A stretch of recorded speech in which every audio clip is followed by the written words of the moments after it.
керағар діни ағымдардың айласынан сақ болайық. Дәстүрлі дінге қайшы діни ағымдарды қоғамда деструктивті немесе теріс пиғылды діни ағымдар деп атайды.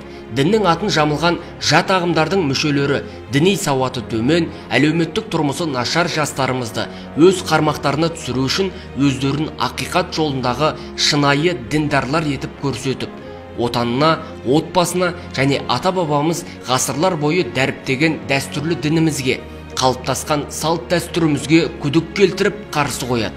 Тіпті өздерінің істеген істерін және сөйлеген насихат сөздерін дәлелдеу мақсатында қасиетті Құран мен хадистерден мысал келтіріп, жастардың санасын улап, жат идеологиясын таратады.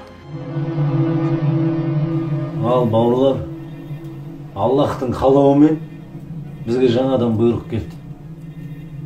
Өзге бауырлар сияқты бізде Шам еліне аттанамыз. Аттану керек, иншаллах, аттану керек. Кәпірлермен соғысу біз үшін парыз.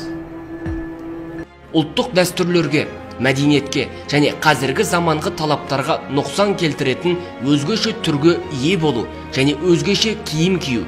Біз өз мүмкіндігіміз бен қабілетімізді, ықпалымызды пайдаланып, жастарымызды, өскелең ұрпақты керағар діни ағымдардың идеологиясынан сақтап қалуымыз керек. Сол себепті еліміз өркендеп шарықтасын десек, көкірегіміздегі патриоттық сезімін өшірмей, дәстүрлі құндылықтарымызды көзіміздің қарашығындай сақтауымыз қажет.